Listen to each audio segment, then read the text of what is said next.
minutes and we are good to go. Okay, so good afternoon, everyone, and a very, very warm welcome once again to this today's session of Community of Practice, where we educators come together. And the best thing about this community of practice is it is led by practitioners and educators and school leaders themselves, and it is a platform for all of us to come together and thrash out ideas for the challenges that we face and kind of take away inputs from here, take and the takeaways that we take from here, we are free to implement in our school and come back once again to share what is working and what is again a challenge for us. So before we go on with the session, I would at this point want to introduce myself.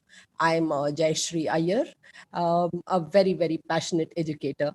And having been in the field of education for nearly 30 years, and have worked across the country in several schools.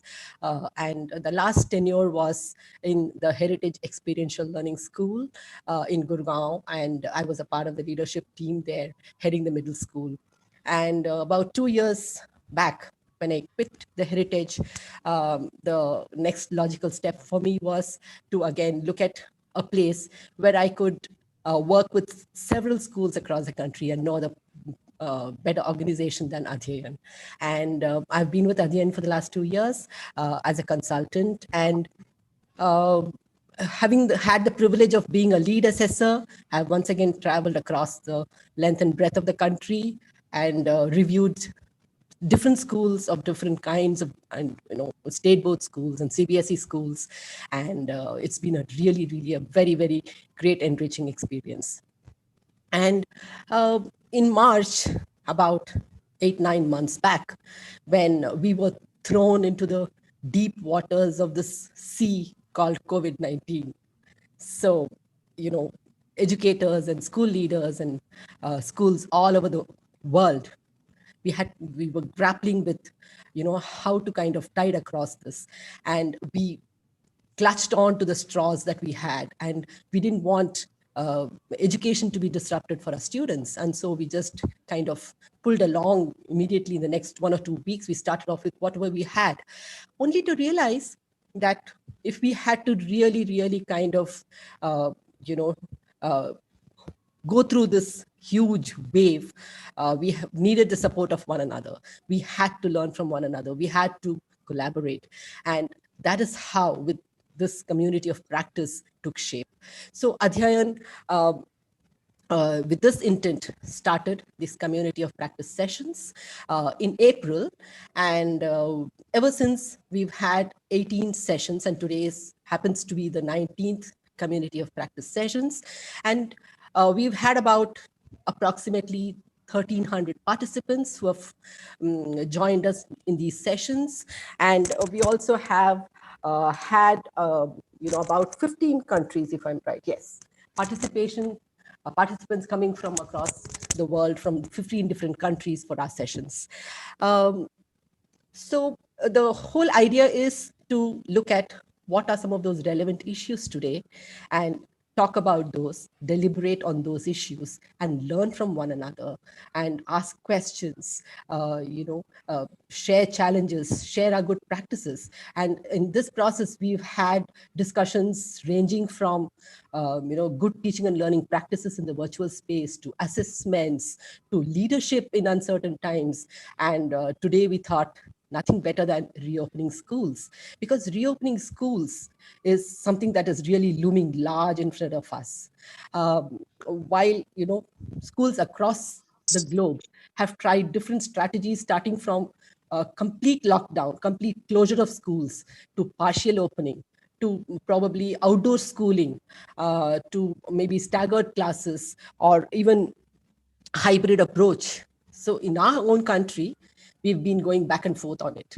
And there was a time when the government had said that we are free to reopen schools, but had left the final decision on the states, and only to retract, because there's again no spiking of cases in our country. So at this point, I would invite Neha to launch a poll for us, just to see where we are with regard to, reopening of schools. Currently, what is the status of your school with respect to reopening, and what are your biggest fears? So there are two questions on this poll. Please take a couple of minutes and respond to both the questions.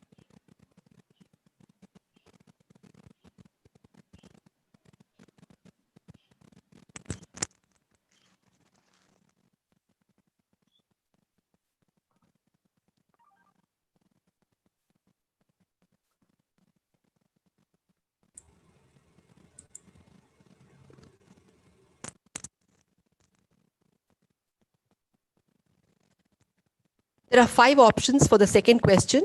You would see the other 2 options when you scroll it down. Scroll down and you will be able to see the third, fourth, and the fifth option. And we are supposed to mark 3 out of that? Yes. Yes, any 3 options you could choose for the second question. And the first one is obviously just one option.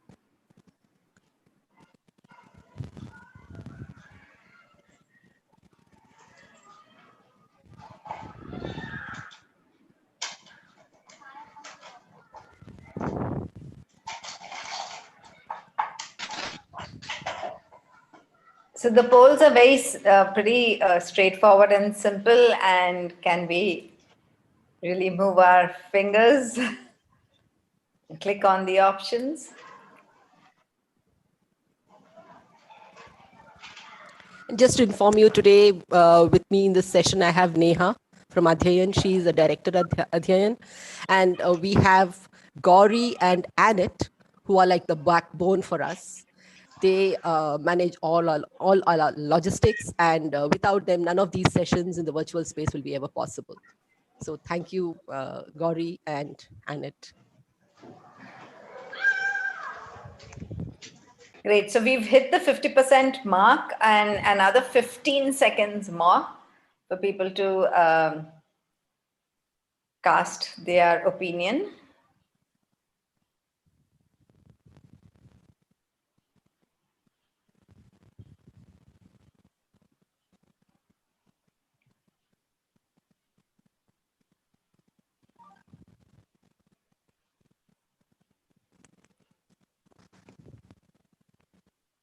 Great. So I'm just going to end the poll, Jayashree, so that Yes, you're Neha. able to then see the results. Here. Okay. So I think most of us have opened for admin and teachers. So it's about 70% of us say that we have opened for admin and teachers. About 20% have just got the admin staff coming to school. And about 7% have students of the higher classes, which is the board exam classes coming in. And 2% mentioned that they have not opened at all. So most of us have opened for admin and teachers. That is okay, a data point for us. So the other one says,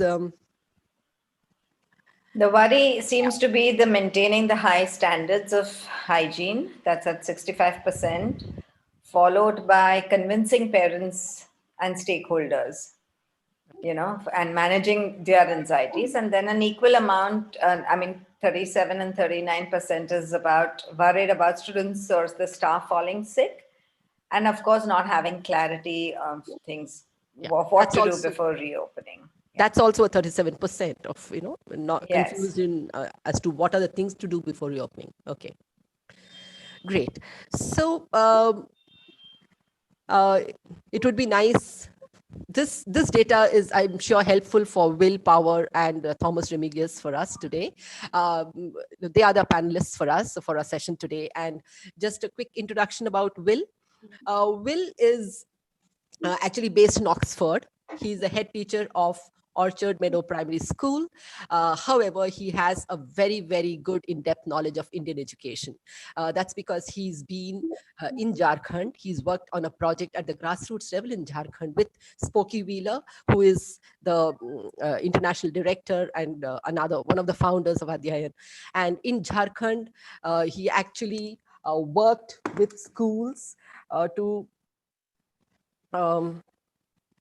in providing school improvement support to low-cost schools under a project called Krishi Gram Vikas Kendra. So that is how working in the UK, but actually having a deep-rooted,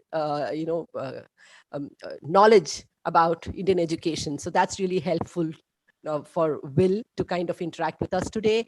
And another very interesting thing about Will is he is interested in Sanskrit, and he's done a degree in classical, South Asian classical studies with a specialization in Sanskrit. And that's really, again, a very interesting point about Will, having, again, an Indian context. And today, another very relevant point is that he's worked with the United Learning Trust, and he's been a part of a team that has developed strategies to provide support for continuity of learning during the pandemic and safe reopening.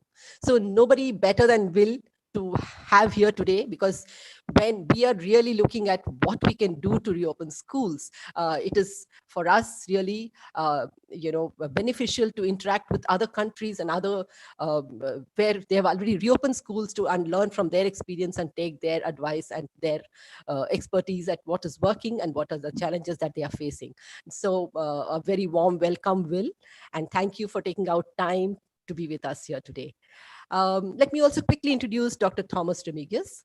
Thomas Remigius is, again, a very experienced educator. He's been in the field of education for nearly 22 years, and he's led large schools. He believes in collaboration and teamwork, and very importantly, he believes in laissez-faire leadership, where he listens and demonstrates trust. So, and his vision is to make every day the best day for every child. And he proudly says that his school is a happy school. So welcome, Dr. Thomas, and we are looking forward to listening to you, to Will, about his experiences, as well as the conversation that you are going to have with him. And just quickly for the participants of briefly the flow for today. So we will have Will now sharing his experience and his journey in the last 7 or 8 months. And post that, we will have Dr. Thomas, posing some very pertinent questions to Will, which might help us when we are ready to reopen our schools. So in the meanwhile, I would urge all participants to put their questions in the chat, and so that we can take up these questions, and we can talk to Will and take his views on your questions. Yeah, thank you. Over to you, Will. Brilliant. Thank you, Jayshree. So, hello, everybody. I was just scrolling through all of the participants, and I do recognise some familiar faces from working with Adhyayan in Mumbai and various places. So hello, and hello to new faces. And I just love this idea that, in a pandemic, when everybody is sort of cut off through the situation, that Adhyayan is developing this kind of community of practice. Because one of those losses that pupils face from not being in school is that they have that loss of social community. And I think we have to acknowledge that loss translates to professionals as well. And it's fantastic that we're keeping that going through this kind of practice that has been happening with Adhyayan. So I'm really, really proud and pleased to be part of this process. I am going to share a PowerPoint, and I apologise in advance. I hope it's not going to be death by PowerPoint. I kind of thought it's either going to be death by PowerPoint or death by just listening to my voice, because it is always slightly challenging through the medium of Zoom or any virtual platform. But I really wanted to give some visual indication of the journey and also provide some really clear examples, because I know that's a sort of hallmark of Adhyayan, the idea that it's important to see what a good one looks like, that waggle idea. So I'm hopefully going to share through some examples of what I've had to go through and develop and do in Oxford, which will give some quite specific detail. But also I want to try and draw out some of those general themes that I think are really, really important for considering reopening. And I think it was really, really helpful to do that little poll at the start, because it really gives me a sense of those areas that I can just spend a little bit more time on, or if you want through the talk or afterwards I can drill down into. And certainly the maintaining that standard of hygiene and the risk assessment element of it is extremely central to everything. It's a source of anxiety for leaders, but it's absolutely a source of anxiety for teachers in schools and parents. And that's almost the first thing that they will look to you as leaders to show clarity and leadership on. So I will try and flesh out some examples of what we've done in our context for that. Yeah, like Jayshree said, the pandemic has affected everybody. So, I'm in Oxford. It's a world away, literally. I'm, 4.5 hours behind. It's the morning here in Oxford, but it's a pandemic that's affected young and old, rich and poor, and there's a commonality of experience there that hopefully we can draw out through this presentation. So if you bear with me, I'm just going to share my screen.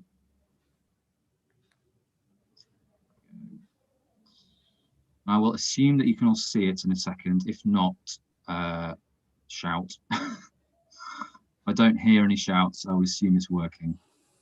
So, amazing. Yeah, it's Great. fine. It's working fine. Brilliant. So, I think it's just really important to get a sense of where I'm coming from. And Oxford, I think, can often seem like the dreaming spires of the colleges, and that's certainly the sort of global impression of Oxford. But where my school is in a very peripheral part of Oxford that has a very high level of deprivation. So the challenges there are great and really represent significant challenges in the context of COVID. So my school, Orchard Meadow, serves one of the most deprived communities in the country. It's in the bottom 8% of areas of the country in terms of that. Significantly high levels of unemployment. So there's a car there, the Mini. So you might have seen it in films like The Italian Job, a famous iconic car of England. It's actually built in Oxford. But over years, the decline in industry in the UK has hit this particular community. So the context of my school is that we've got a lot of generations of parents who have not been in work, not just in their lifetime, but their parents. So a big challenge for us is raising that sense of aspiration and instilling pupils with those characteristics of hard work, determination, and the will to achieve. We're fighting against lots of social factors. I've put here ACEs. I'm not sure if that's a term that is widely used in India, but it's adverse childhood experiences. So it's things like having a parent who's an alcoholic, parental breakup, domestic violence, drug abuse. So many of our pupils suffer ACEs, so different indicators of challenge for them at home. So in one sense, we're a school that provides education, but in a very large degree, we're here to basically try and stabilize pupils' social and emotional well-being. And that's a big theme of what I want to talk about today, because that obviously becomes magnified during the pandemic when some of those challenges become even harder for families. So I thought just sort of conceiving of this, it's such a big topic, but I kind of decided I'd look at the leadership response in 3 key areas.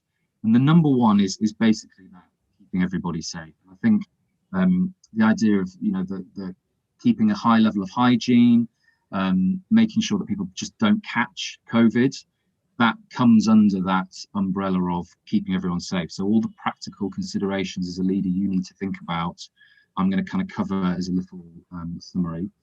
I've already gone through 5 minutes, so it is going to really feel like a whistle stop. But like I say, I can hopefully connect with people or draw out specific strands if there's areas that you want me to focus on a little bit more. The second part is this idea of considering pupils' emotional well-being and actually thinking about the experience that they have gone through this process, and actually thinking what that means for those pupils. And then as schools, what is our responsibility to address that through our curriculum, through our timetabling, through the way that we welcome pupils back in a reopening. And I think that's really, really important. And that is almost kind of the first thing to think about in terms of how pupils will actually be and what you will be doing with them when they return. And then the third one, the mind the gap, is really about actually addressing the gaps in education that they will have coming back to school after not being in school for a very long time. So speaking with Jayshree, I think the timeline of lockdown has been a bit different in India. For us, we all went into a total lockdown in March with pretty much everybody else in the world. Schools reopened partially in June. So we had a process of managing that reopening, but it was only reopening for vulnerable pupils and key worker pupils. So it was a sort of soft reopening. And then in September, after our summer holidays, we have done a full reopening. So since September, we've had all of our pupils in school. Now the UK has subsequently gone through another lockdown, but schools have been open throughout that phase of lockdown. So there's sort of distinct phases of what we've gone through here in the UK, and to a lesser or greater degree, I think some of those experiences will be relevant to the Indian context. So I know that it's slightly different in India, where you have state boards governing, guidelines for reopening, and it's not necessarily going to be the same for everybody everywhere. So this first point about keeping everybody safe, it's all about risk assessments, basically. As a leader, assessing risk almost becomes the kind of 9-to-5 job in the first periods of thinking about reopening. And I can't really stress how important it is, certainly from my experience, to have really, really clear risk assessments and actually having them clearly documented. And I'll show an example of our risk assessment in a second. Not only because the process of developing a risk assessment helps you as a leader conceptualize what it will be like to reopen, but I think it creates that very clear conceptual architecture for your community that you can fall back on. Because one of the things that I've really felt, especially recently, when you have cases, for example, we've had 7 cases in my school and some this week, you will get people asking you, like, in the moment, what do I do here? What's going to happen next? And their anxieties will be hugely raised by the thought that there is a case in your school and their child is in contact with that case, or there's a teacher who's having to go into school and be in that classroom potentially with that pupil. So it's very easy, I think, for schools to slip into a sort of, you just make decisions on the fly. And that is the surefire way of people losing trust in what you're doing. So if you can have clear risk assessments and clear kind of authoritative documentation that you can go, well, we're doing this because, that it sort of fills people with confidence, and it gives you the authority to sort of negotiate very difficult decision making in a way that doesn't sort of feel like you're having to kind of make it up as you go along. Whereas the reality is, nobody's done this before. This is very unique, and to an extent, you will have to be making decisions, based on your gut instinct. So, my school, we have risk assessments for the whole school. We have risk assessments for particular activities. So, for example, PE and music and clubs. So if your school runs any kind of wraparound care, there will be specific things that you will have to think about in terms of how you manage those particular activities. And we've just basically created risk assessments for all of those activities. And those risk assessments aren't just making it up or using your best judgment. They are using the guidelines. So in our case, there are government guidelines that talk about advice for schools and what is, an advisable, based on science, way to have a breakfast club or have. And again, if you can root your risk assessments in those guidance documents, that will engender confidence in what you're doing.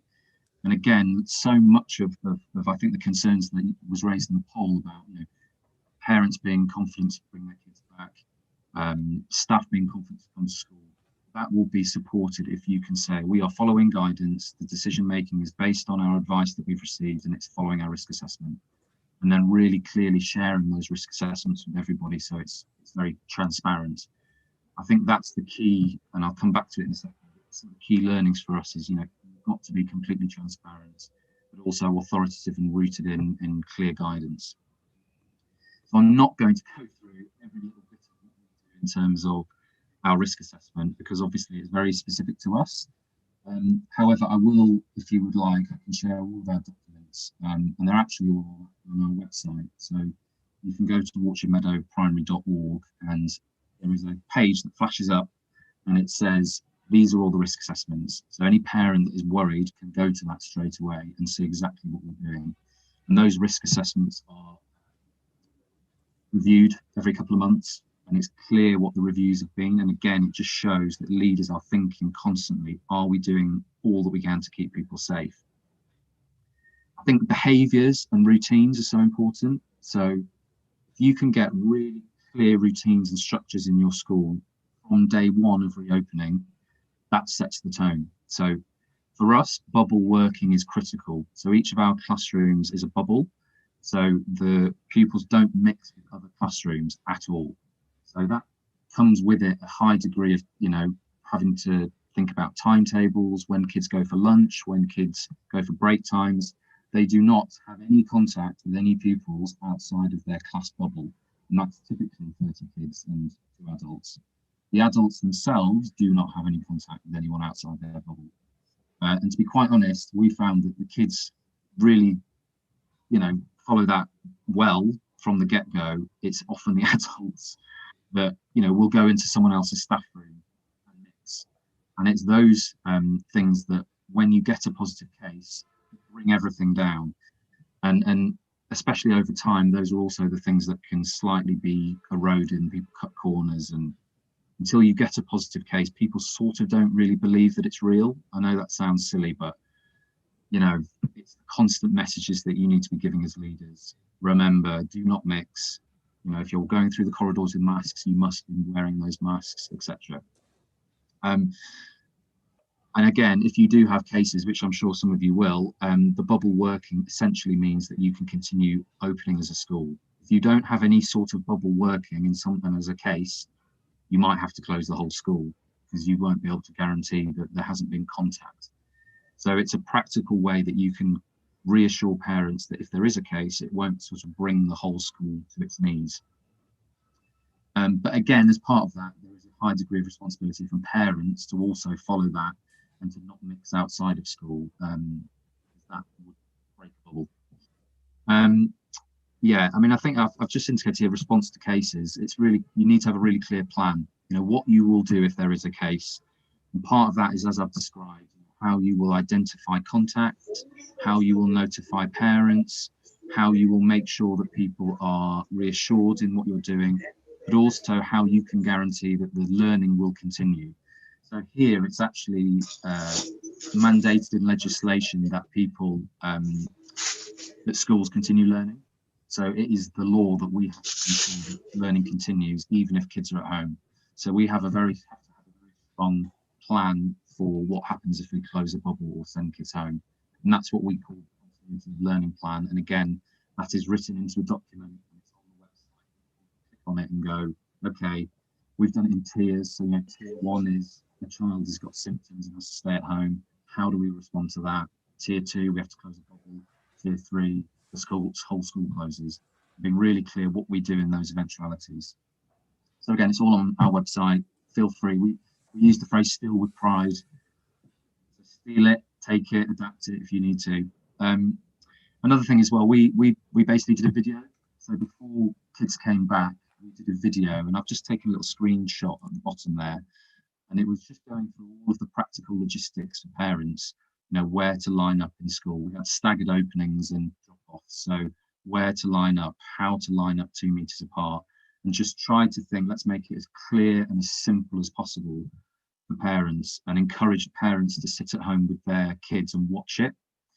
We did it all through Microsoft Sway, and that's just a free platform that you can send out. I'm sure you've got, it's like, these free online web links that you can send out. And anything that's in a video that's probably less than 3 minutes long, people will watch and it will stick. And again, it will really fill your community with confidence so that when they come into school, they can almost visualize what it will be like for them. And that's really, really important. So I'm going to speed up because I'm taking a long time, as I thought I would. I've just shared this. So this is our risk assessment. This is our whole school risk assessment, page 1 of 14. And I just wanted to show that to you, just to give you a sense of how we've conceptualized it, because it's important that you root what you're doing in guidance. So you can see those links at the top to the DFE, and that's our Department for Education. And I'm sure you've got equivalents in India with your state boards. And then basically all of the areas are split up. So through the document towards the end is our cleaning approach. So exactly what the cleaners will do when they clean the classrooms. And I'll just talk about that for a second, because I know that's something that we've mentioned. You know, cleaners having PPE, personal protective equipment, because they will be moving into different rooms, so they will be breaking bubbles, as it were. But they need to know that if they're going to do that, they're protected. So we have like plastic disposable aprons and gloves. So every time they move into a different room, they take those off and they bin them on. They're wearing masks, etc. And also we have an extra cleaner that comes in the middle of the day, and they wipe down all of the door handles and all of the high use things in the school, so like banisters. And again, just having that, people seeing that, gives people confidence that, you know, the kids got COVID. So that's just an example of what our risk assessment looks like. It's just a Word document. It's just something that you're going to have to do and go through and part. But if you've got strong, I guess, local education support, they will potentially give you templates just to work with as well. And I wonder if that's continue to develop a suite of templates. That might be something that could be useful if that doesn't exist locally. Yeah, it's just a screenshot of the website. I think websites are key because everyone now has a smartphone. To be honest, I think more people in India seem to be such a big factor in people's lives. So if you can package any of your communication through the lens of how it will be viewed on an iPhone or a tablet, that will help your community access your guidance. So this just basically flashes up when you go to our website, and this has all the hyperlinks to all of the different risk assessment documents, and you know, just little guides, you know, guides to symptoms, anything that you think people will be needed to see. Again, it's part of creating that sense of COVID is happening, it's out of our control, but we are being proactive and we are doing everything that we can. And that's the website at the top. Yeah, how will you respond to a positive case in school? So I think that's just something you just got to assume will happen. Go back to that. We went for months without having any positive case. And then last week we had loads. And it's basically like, once you get one, again, it's to do with the local testing. Often you won't really know until the test results come back. And in the UK, kids have to self-isolate if they have a symptom, but they might not have a symptom. You can have it symptomless. So you can end up with kids in school for a period who are positive, and that can then lead to it spreading quite quickly. So you just need to be really mindful of what you will do and how you will communicate that to parents. And like I would say, you have got to be transparent. So if you know that there's a case, close that bubble down, send a letter to all of the parents in the school straight away and be like, we've had a case, we've closed the bubble, we've contacted anyone we think is a contact. Because if you close a bubble and don't tell anyone, the rumours will spread like wildfire and it will be worse than what the reality is. And then suddenly you won't have any kids in school because everyone will just keep them at home. So being transparent is absolutely critical. And I do know schools of colleagues where they haven't really done that very well, and it's just led to real anxiety. And again, with your staff, be really upfront with them. You know, I send an email straight away to my staff, like, right, we've got a case, it affects these kids, it affects these staff, this is what we're doing. Because your staff are on the front line, they're in there with your kids, and they are the ones who are going to feel that worry more than anybody else. So having a really clear, almost kind of like gaming it in your head as to what you will do is really important. Right, safeguarding, again, massive area, which I can't really go through and do justice now, but safeguarding is obviously keeping your children safe and their welfare, and particularly if they are at home, because you've had to close a bubble, or currently if your school isn't open, we have 2/3 of our kids are vulnerable. So that means that they have some sort of indicator of you know, they might be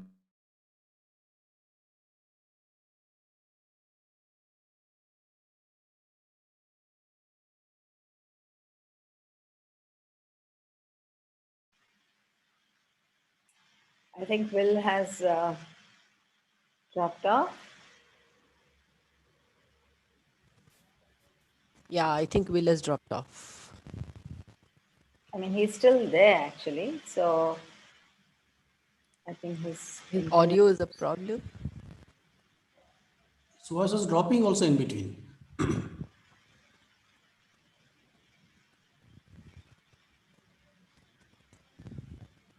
Yeah. In the meanwhile, you know, you can put your thoughts on the chat, and if you have any questions, please put them on the chat.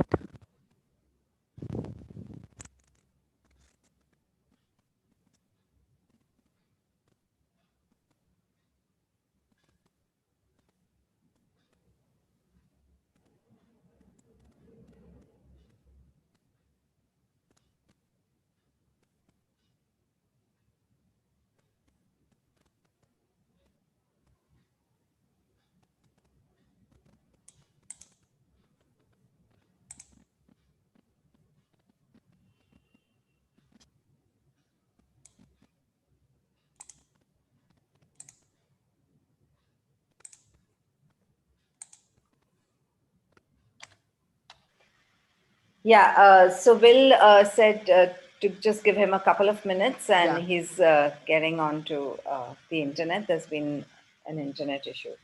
Yeah, so Jayashree, I will Yeah. coordinate. With Will? Yeah, even I was Yeah. just texting.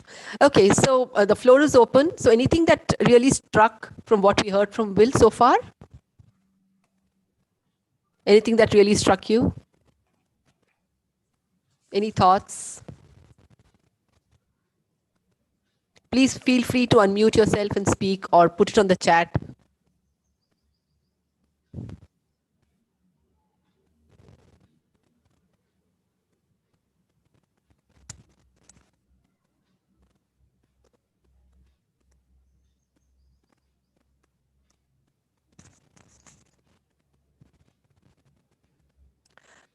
I think to me, what really struck out was, being transparent.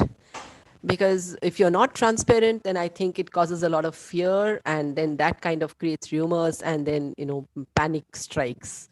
So one of the things that he really mentioned is about being transparent and informing parents and communicating to other stakeholders, teachers as well as parents, when a positive case occurs in school. Any other thoughts?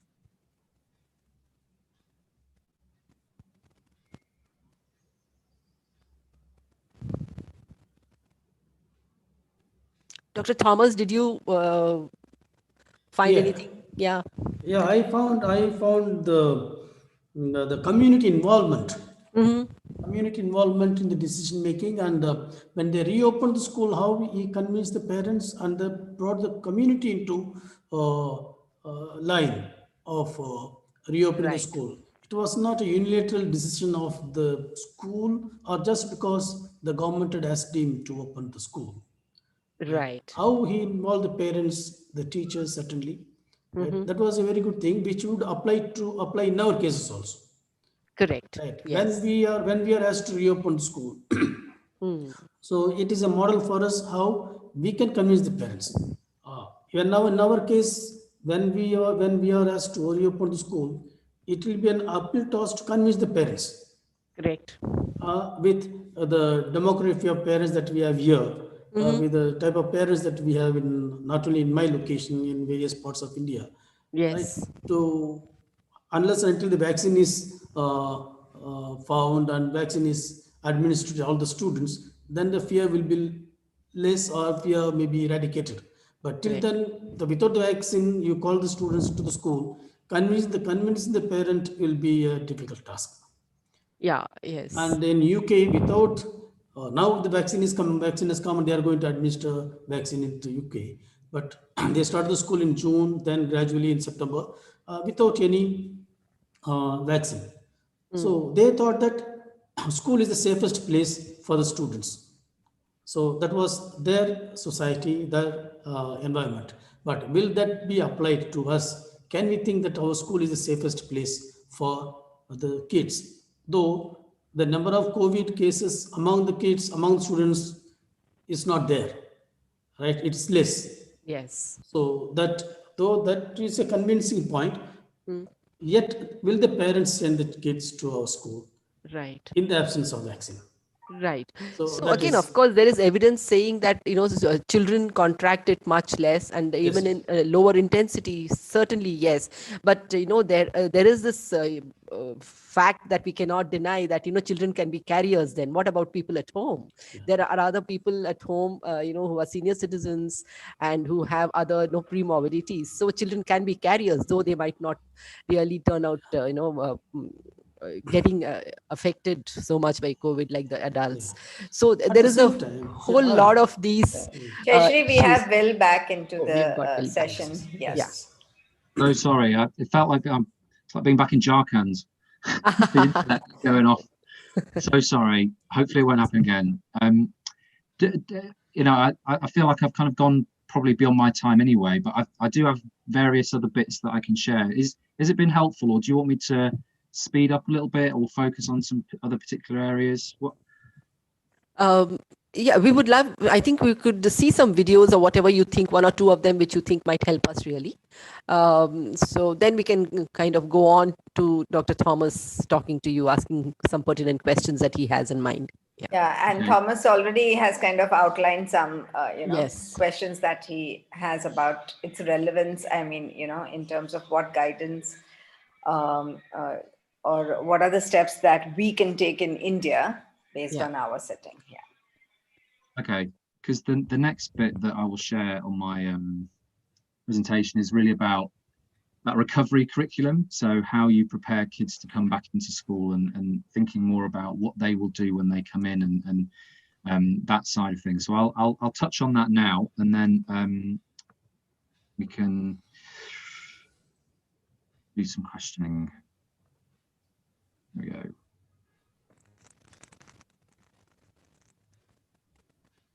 Perfect. So yeah, just this is an example. So we had kids at school who basically the families really struggle with food. So we've set up a food bank. So again, as part of that safeguarding offer, it's thinking about what your community is struggling with and what they might need, and trying to fill those gaps as best as possible. Again, transparency and clarity is key. Like I said, visual messages and modeling the behavior through videos is really, really important. So again, all the videos that we shared with parents through email then go on the website, so people can kind of go back and look at them. We do a weekly newsletter, and again, I think that's really, really important. So a weekly newsletter with updates, but also a way of kind of controlling the narrative a little bit, and giving parents confidence that learning is happening, kids are still achieving, kids are still developing in the way that should be happening despite COVID. And I think that's really important as well. So the narrative isn't just dominated by COVID, because that will then raise anxiety and potentially scare parents from bringing their kids in. Yeah, and I've just put here, applies to everyone. Staff, I really feel that it's about how all those messages and giving confidence to parents is obviously vital, but staff, if your staff suddenly lose confidence in your leadership and what you're doing, it's incredibly difficult to regain. Yeah, I just really like this quote: "We're not in the same boat, but we're in the same storm." So probably applies to, I'm in Oxford, you guys are in India, we're still going through this together. But it's also recognizing that specific context that you have in your school and your communities. You will have specific things in your communities that might make it more or less challenging than it would be for others. So this little section is about thinking about how you will transition kids back into school in terms of their emotional well-being. And we spent a long time thinking about what the experience for kids will be. So, we've dealt with keeping them safe, keeping them in their bubbles, stopping hopefully people getting COVID. But actually then, how do you address their emotional well-being and their needs, having not been in school for a long time. Particularly in India, they have not been in school for longer than they haven't been in school here. So we looked at a lot of research around this, and I really like this model. It's like looking at what are the 5 losses that children will have experienced. They have lost routine, they've lost a structure, they might have lost friends, or an ability to communicate with their friends, freedom and opportunity. So all of these things are things that, to a greater or less degree, your pupils will have lost. So actually addressing those and thinking, well, what are the things that we need to do in school as a kind of lever to address that loss? So it's thinking about, how do we foster positive relationships in a way that's safe? How do we create a sense of community that they've lost? Metacognition is important so that kids feel like they can gain a bit more control over their lives. They've been swimming in this sea of being told that they can't do things, and that sense of loss of control is really acute. And how do we give that back to them? And and just opportunities to maybe play in a playground or be outside in a way that they might not have done before. So we used this model to structure our timetable and our curriculum for the first sort of 6 weeks when kids came back in September. And we did that, sort of love this idea of triangles and the idea of universal provision. So what we do for every child, we increased the amount of PSHE lessons, so personal, social, health, education type lessons, circle time. We introduced the family approach, so we talk about classes as families, and we have a family meeting every morning where kids do a unite activity. So they come in from home and they do something together, like sing a song or do a dance. It basically integrates them back into school. They might have been at home and it's tough at home, they might not have had breakfast, they've come in and actually they can start to get their brain ready for being in school. And then they do a little class pledge every morning, which is like what we would hope to achieve. For some kids, we will be giving them specific interventions. We might have our pastoral team working one-to-one with some kids that have specific needs. And at the very bottom of that inverted triangle, we've got the kids who have really, really struggled and might need referral to another service. So again, in India, you will have non-governmental organisations or governmental support that you can look to try and support kids who have very, very severe needs as a result of what we've lost through the pandemic. We structured the week around these themes. So looking at those losses, we try and create those levers to address those losses through sort of themed days. So every day on a Monday, it's Me Time Monday, Chit Together Tuesdays, Work It Wednesday, and we try and timetable in activities on those days that will foster a sense of community, or will encourage kids to develop their metacognition. So addressing all of those losses through weekly timetabled activities. And we really, really pushed this in the first sort of month to 6 weeks of return from school, return from being in lockdown, as a sort of transition into normal back to school. So I think it's very, very unfair to expect kids just to suddenly roll back into normality. And I think we need to really accept that schools will need to be doing something a little bit different. And this is our version of what we did. Again, staff wellbeing. So again, it's thinking all of the things that will have affected kids will also be affecting staff, and trying to encourage activities through the week, supporting staff to develop routines or behaviours that will help them develop their wellbeing. The last little bit is basically, okay, you've sorted out everyone's emotional well-being, hopefully. Kids will come back with huge amount of gaps. So they have not been in school for 9 months or thereabouts.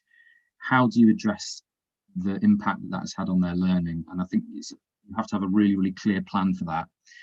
The way that we sort of conceptualize it is, what are the things that kids have missed out on? So what are the gaps? So what are the things that they would have been taught that they haven't been taught? And then what are the things that are rusty? So that bit of the cog is the rusty cog.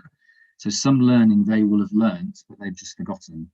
Some learning they just won't have learned at all. So it's thinking with your teachers about how you're going to address those two areas and how you will identify what they haven't been taught, what they have been taught, but they can't necessarily remember.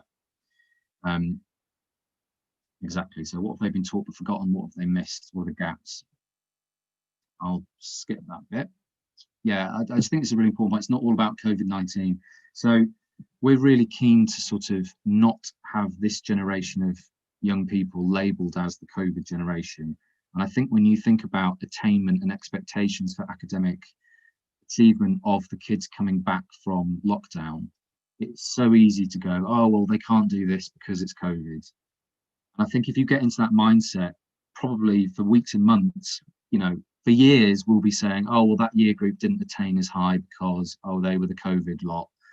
And actually, that's putting a ceiling on what they can achieve and almost giving an excuse, I think. So it's a balance between recognizing where the gaps are and really robustly trying to fill those gaps, but at the same time, not being sort of victims to this sense of COVID being the root of all problems. So we try and keep the expectations for kids at their year group level, but we scaffold up. So we keep the expectations there, but we recognise that there are gaps, and the teacher's job is then to scaffold up to meet those expectations.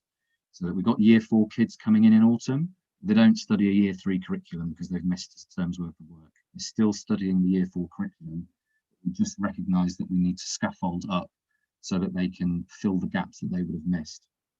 And the way we did that was right before the kids came back, we looked at the curriculum and we got teachers to highlight. So green is what they've been taught, so they should know. Amber is they haven't been taught it, or they've been taught it very, very briefly. So that teachers can then, when they start to reintroduce the curriculum, they can be filling those gaps straight away, not just assuming that kids know things that they don't know. So we went through a process of working with teachers in the term before the full reopening to actually really clearly try and identify where those gaps were. And then we tried to map where those kids sat on a scale, so expected standard, working towards, below, where we thought they'd end up on entry back into school. And then when they came back into school, we did a very light touch assessment, and we used that to identify the specific gaps that the children had. I've put some links up here because our government have provided some really good resources. It's mainly maths, actually, for some reason, because I think it's possibly an easier subject to identify specific things to gap fill. And the resources there are designed for schools, once they know where their gaps are, to provide extra resources to fill them. So this is an example of one of the documents, and it tracks the different year groups, and it tracks the areas of maths, and it shows what they should know at that point in the year, and then what they would have needed to have been taught previously to be able to access that knowledge. So what teachers then did was they went, well, I know my kids know this, therefore I can move on to this. So they were really specifically targeting where the kids were at and hopefully speeding them through that gap-filling process. And I've just forwarded you those links because all of the different areas of the maths curriculum in the UK, there are PowerPoints and resources for, so teachers can just literally go on and use them. Obviously, curricula are different across the country, but there's always going to be maths is maths, so you might find things there that you can use. NCETM is the National Centre for Excellence in Teaching Maths, and it is incredible. It's non-governmental, but it's been tasked with a lot of the UK COVID recovery curriculum work. So anything that they do is good. It's amazing, and a lot of what they've done is it's all free and it's all PowerPoints, videos. So it's fantastic for teachers, because teachers will come back and think, oh my God, the kids don't know anything. What do I do?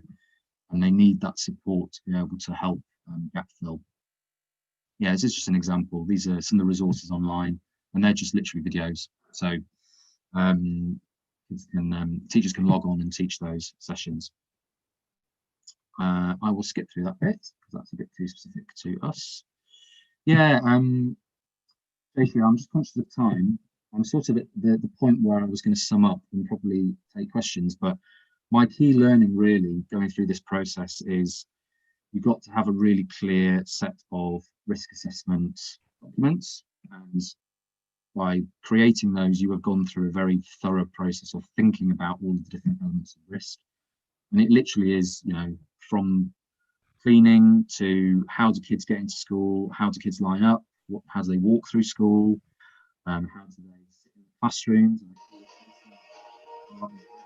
are teachers wearing masks in lessons, how do staff take their lunch breaks, are there separate staff rooms, are there separate toilets, do you have someone cleaning specific areas through the day, all of those things. How will you teach PE, how will you teach music? One of the things that's quite sad here is that we can't do any singing, so it's Christmas but no one can sing because it's the projection of water droplets in people's breath that's a risk, so singing is not allowed, but that's all risk assessed. Yeah. Well, if these are the key lessons, I would invite Dr. Thomas to kind of see how are these going to work in our context, and what are some of the pertinent, questions that he would want to raise about the stakeholders and the communities in India, because I heard Dr. Thomas saying that communication and getting the community in is key. That is what he thought. So how is that? But how is that going to help in India? Because we have different kinds of stakeholders and different. So maybe you would want to ask that from Will. Yeah, well, thank you so much. And, now we are in our with us a complete model of reopening the school after COVID. So you have given us a clear picture of what we are supposed to do, how to do, what are the risks involved, how to assess. Thank you very much. My first question is that if the government had not asked you to reopen, would you have reopened on your own? Great question. Yes, and there was a lot of debate before the June partial reopening, and there were a lot of stakeholders, particularly like teaching unions here, that were worried about staff safety. We were open in some form throughout because we had a lot of vulnerable kids. And I think, give me earphone. Oh, sorry, I'll carry on. I wasn't sure if that was a question. But yes, so it was very clear to me that we had to reopen in some form because we had huge numbers of vulnerable kids that we weren't seeing. So were they safe? I mean, it was literally as acute as that. We would normally see them every day in school, but we're not seeing them anymore. Are they okay?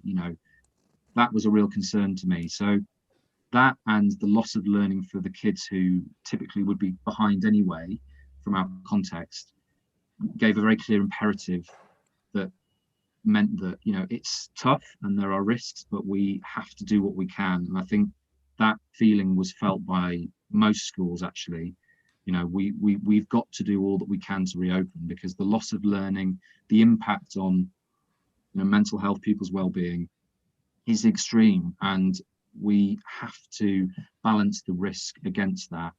And it's so tough because each school has a specific context, but for us, with the vulnerability of our cohorts, it was quite clear to me that we just had to. Yeah, thank you. We started this webinar with well-being being beyond everything, and ended your talk also ended with well-being beyond everything. Even the poll that we had in the beginning tells us that everyone is worried about the hygiene, safety, right? So in our context, that is the biggest challenge we all face. So having listened to you, we are convinced that it can be achieved, that if you properly communicate to the parents through newsletter, through messages, through videos, and the parents would be convinced. That's a good thing that we learned from you. See, prior to the reopening of the school, you must have conducted online classes, the period between the lockdown and the reopening in the month of June. So did you get 100 percentage attendance of the students for online classes? And No.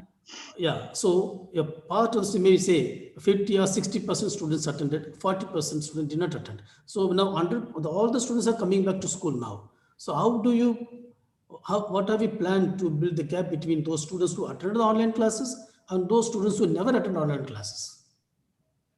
Yeah, and it's really hard because you do get a real divergence of what kids have, again, what they have remembered and what they've been able to keep in their, working memory, and the kids that have basically forgotten everything. And that's why that process of really drilling down for individual and looking at their gaps is really important. And in a primary context, having your class teacher take ownership of their class and be like, I know where every single one of my pupils is at in terms of what they've missed and what they haven't been able to retain. I guess you have to do some form of assessment probably in the first few weeks of return, just to kind of get a real understanding of where the gaps are, because you might have very similar gaps for most kids in your class, and then they're the obvious things that you would then address straight away. It is really difficult though, like you say, Thomas, when you've got some kids that have really engaged and probably haven't lost that much, and then some that have just not done anything. That is really challenging. And I suppose it's thinking of those other tiers of intervention that you have in your school. So do those kids access something extra in the afternoons? Do they have particular things that you can work with at home that will try and just build in those or accelerate the progress to filling those gaps? It's having, I guess, a tiered approach. I'm a fan of tiers, you can probably tell.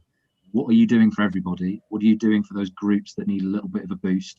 And what are you doing for those one or two kids that need a huge amount of extra intervention? And having a very clear plan for that that's also safe. Because normally schools would have, someone would go in and take a kid out and do a bit of work with them. You might not be able to do that because that's crossing a bubble. I would just say as well, in terms of thinking about risk in India, if you can educate outdoors as much as possible, so if you can bring learning into outdoor spaces, one of the things that's been really challenging here is that it's cold and you've got the windows closed to keep it warm. And that's a massive vector for transmission, is enclosed spaces with lack of masks.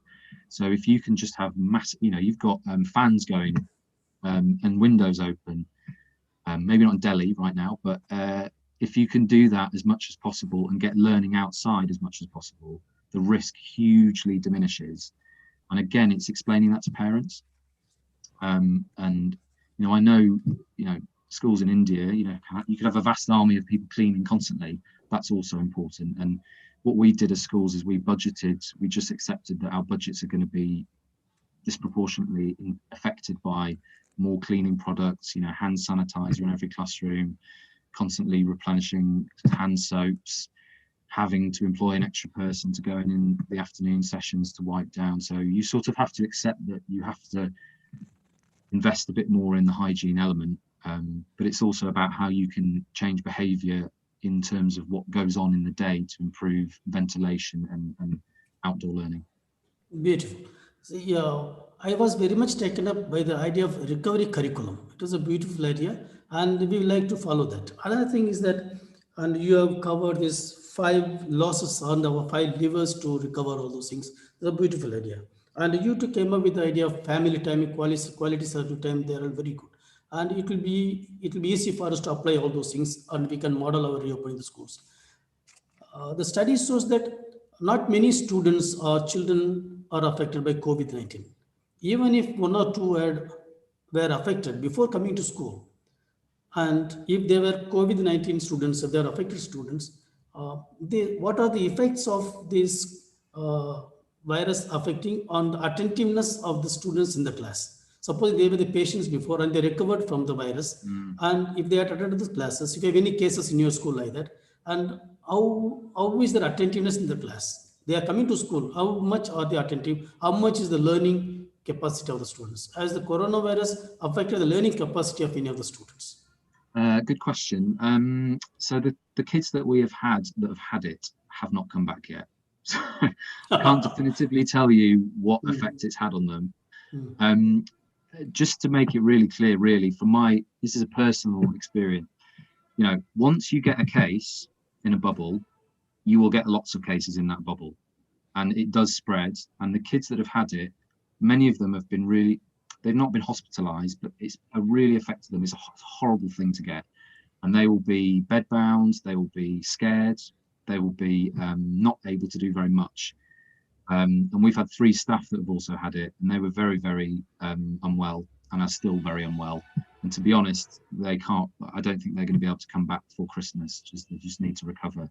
One of the key effects has been just the lethargy and tiredness, not being able, once the actual fever and the, acute symptoms have declined, it seems to be that kids just, and they're just knackered and can't function and need, weeks of the staff members. We've got one staff member that she had it in February, and she's still on reduced hours because she can't make it through a full day, which is it's like 9 months after she had it. So I think it's been really clear with the community that it absolutely can affect kids, and it's a horrible thing to get, and the community responsibility is as high as the school's responsibility, because the incidents of cases that we've had in my school have not been through transmission in school. Our bubble processes have actually worked, but the spread has been from parents mixing outside school and crossing bubbles and having kids over to play, or playing football with someone that had it. And that then there's nothing a school can do about that beyond constantly telling people not to do it. And they need to realise that it's as much as parent community responsibility as it is the school. And that's something that sadly we've learned, to our cost, really, that especially after 9 months of it, parents just get a bit jaded, and sort of, until you have it, I think people don't really realise how bad it is. Yeah. But then once you got it, you got it. Yeah. One question, last question, Neha. Our students are away from the school since 9 months. April, May, June, July, August, September, October, November, December. Now the students have reached, we are engaging them through online classes. Now the students have reached a saturation point. Right. So this is the struggle our teachers are facing. How to motivate the students at this saturation point? Children have reached the saturation point. They are, they're eager to come to school, but we cannot call them to school. It's very risky. Have you faced that situation? Saturation point. Yeah, it's a great phrase. I completely agree with you. Leaders have probably reached saturation point. I mean, bless every one of you. It's horrendous to, it's just constant. And we would love to get back to a situation where we can concentrate on learning, but we just can't right now. But in terms of pupil saturation, I think it's thinking about what model you have for live learning. And I think sitting at a screen all day is just hard. It's really hard. So maybe it's thinking about breaking up the day. And what we've tried to do with our live teaching is mirror a school day as much as possible. So that those losses to learning and levers to recovery, if you can maintain the structure of a school day, it helps parents, because it's like, well, you've got to do your maths now, rather than the day is just free.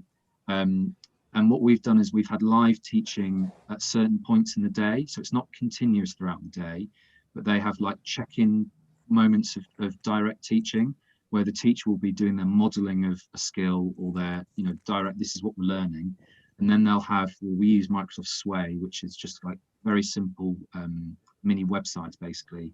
We send a link before every day with the link to the live teaching and then a link to the Sway. So there's stuff that's direct teaching, but then there's independent work that kids can submit.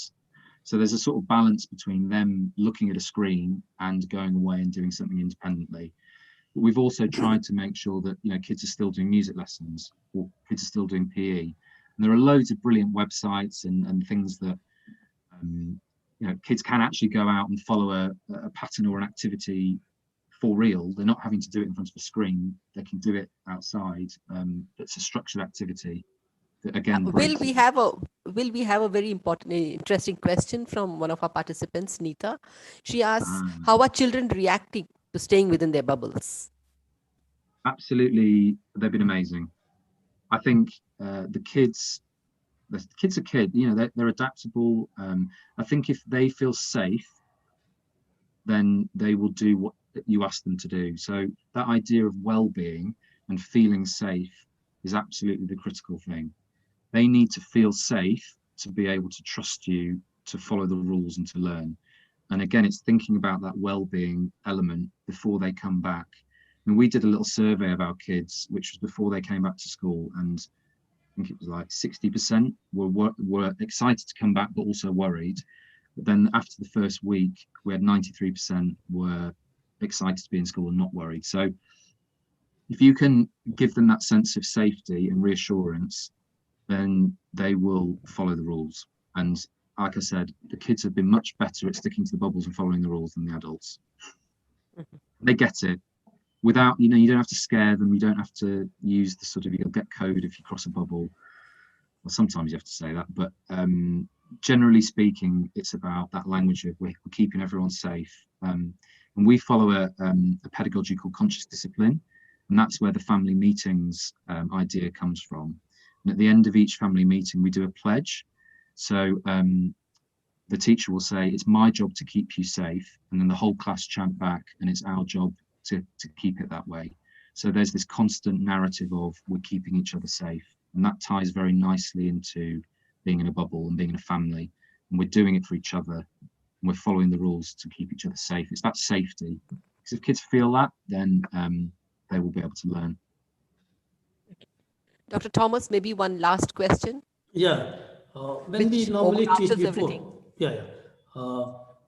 We employ various strategies, pedagogies. You spoke of pedagogy, so we employ various pedagogies to teach in the normal class, like think, parent, share, group discussions, in role play, all those things. Now, when we reopen the school after this pandemic lockdown, these activities as said music, choir, singing are all restricted, social activities restricted. And these type of activities inside the classroom may also have been, should have been restricted. So how we can manage, how well we can improve the classroom teaching within? What is the practice going on in your school? When we can't allow the children to go for, no, there's no think, parent, share, there's no group discussions, there is no role play. So what are the alternatives? Yeah, again, really good point.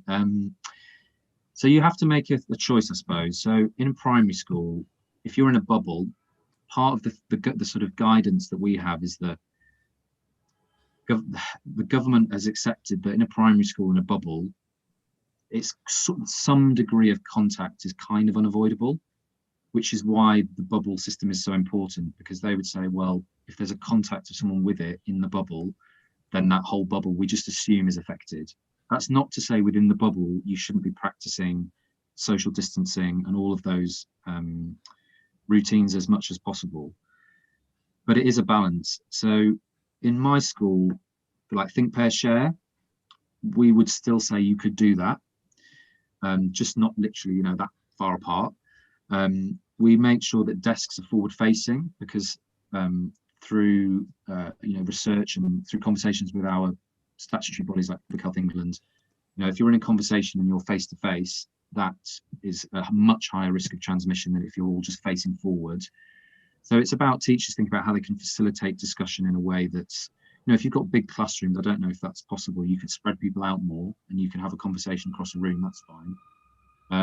In terms of grouped tables where you have, a group of 4 facing each other, we don't do that, which is sad because those kinds of group activities are so valuable.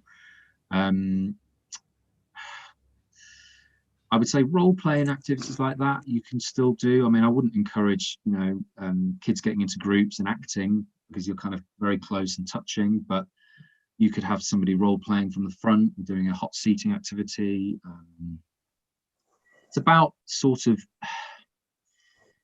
the challenge through all of this is that to actually teach well it needs, you can't teach well, it's a social activity. There's always an element of coming close, and all of the things you've described, which are hallmarks of great practice, it's a social interaction. So you, on the one hand, you have to kind of accept that the bubble is going to be affected if there's a positive case, and you maybe just have to live with that. But at the same time, it's communicating that if you're going to do certain pedagogies in the classroom, just do them sensibly and encourage routines of behaviour that are safe. Okay. Will we have another one of our participants, Shrishti, wondering about, how do we ensure good ventilation inside the classes? Because there are schools in our country which are air conditioned, Yeah. with airtight sealed windows, pretty much like your schools there. And here, especially the outdoor activities with extreme conditions, especially when the summers are really hot. So, children have to be indoors. And so, she's wondering if we have to overall our infrastructure itself, and that's going to be a really tough thing. Gosh, So, I mean, yeah, I've been in schools in India, in Tamil Nadu. I remember going to Tamil Nadu and it was like unbelievable, like 40 degrees or something. yes.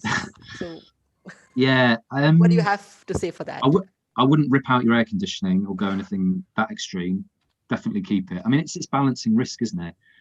You don't want your kids to get heat stroke and Absolutely. to be really unwell, Yeah. but you also don't want them to get coronavirus. I